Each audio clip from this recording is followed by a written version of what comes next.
Let's welcome Congressman Khanna of California's 17th District, which includes Silicon Valley. Congressman Khanna will participate in today's hearing, and unclear where this bill goes and whether it has any life. Mark Meadows, I think, over the weekend said it's not going anywhere. It's not enough money. It doesn't really do anything to, to deal with the long-running problems that we're all aware of at the post office row. We know that the price of a stamp never has paid for what it actually costs to deliver, and we're endlessly subsidizing the post office. But, we do that with other essential services, too.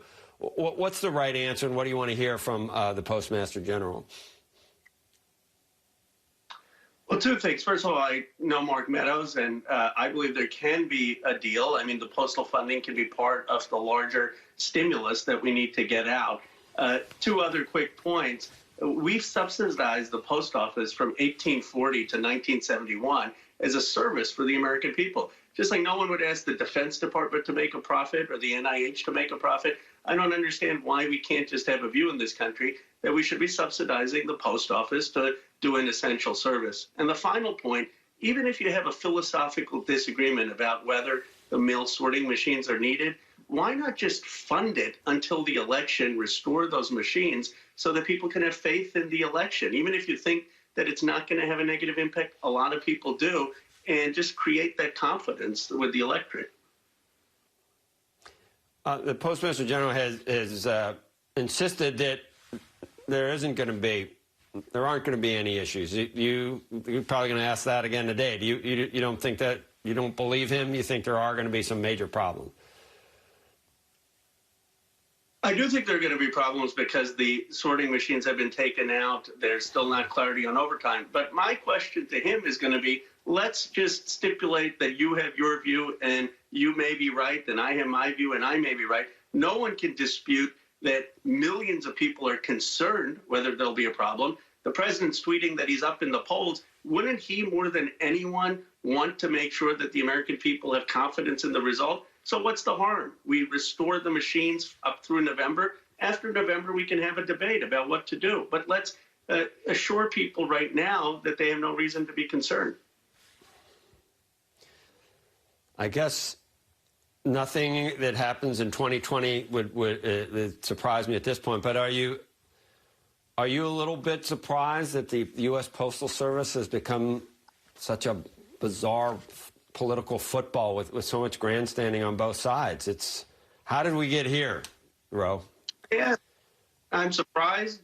I'm saddened. I was born in Philadelphia. I'm in Ben Franklin. This is sort of the foundation of our country. And the fact that we're now politicizing the Postal Service, I think, is sad. And that's why I hope we could just have some common ground for the sake of our democracy. I think whoever wins, whether it's Trump or Biden, the one thing the country doesn't want is for that election to be questioned. And we should all be doing everything we can to make sure people have confidence in the result. Can we talk about your state and Gavin Newsom? What do you expect to hear this week? New criteria for reopening businesses. I know it's a lot of businesses that would like to move a little bit faster, probably. What do you think you're going to hear? What's necessary, and what is the state of the COVID-19 crisis in California at this point? Well, it's finally turning a corner. Candidly, I think we opened too fast. I mean, I think your governor, the governor in New York, Cuomo, that we're more cautious about reopening. And had we not reopened too fast, I don't think we would have had the spike we've had. So we have to be very cautious. I mean, everyone, obviously, even in my district, there are a lot of small businesses.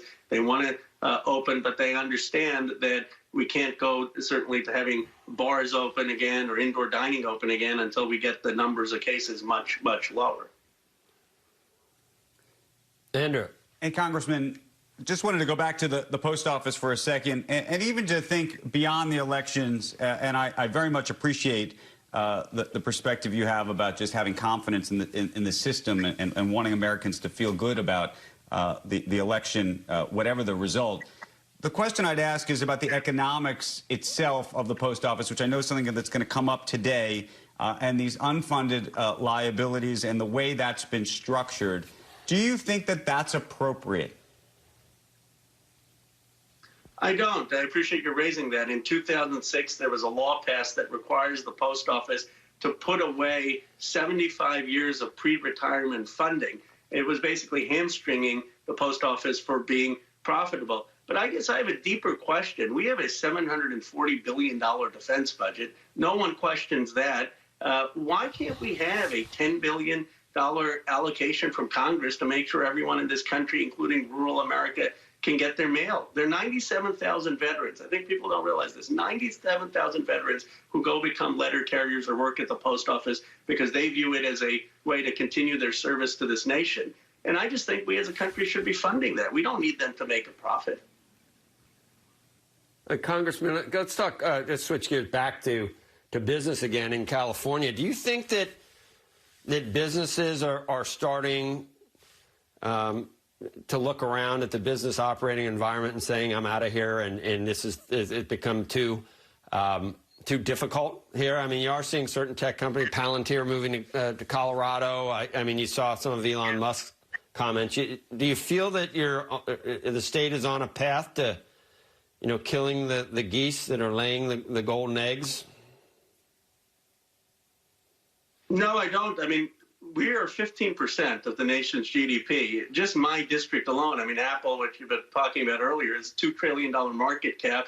Google and some of the tech companies, they're not going anywhere. I'll tell you, Apple's just built a $5 billion extraordinary space headquarters in my district. And California companies really, as you know, have fueled the S&P growth for the last 5 years. I mean, if you didn't have the growth of Apple and Google and Facebook and the FANG plus Microsoft stocks, the S&P would only be up 12%. Most of those companies are in California, and they're not leaving. Now, on the margins, are you going to see some businesses go? Perhaps. But the bulk of the economic activities are still in California. In fact, I think it's a good thing that these companies post-COVID are looking at remote work and putting headquarters in other parts of the country as second headquarters.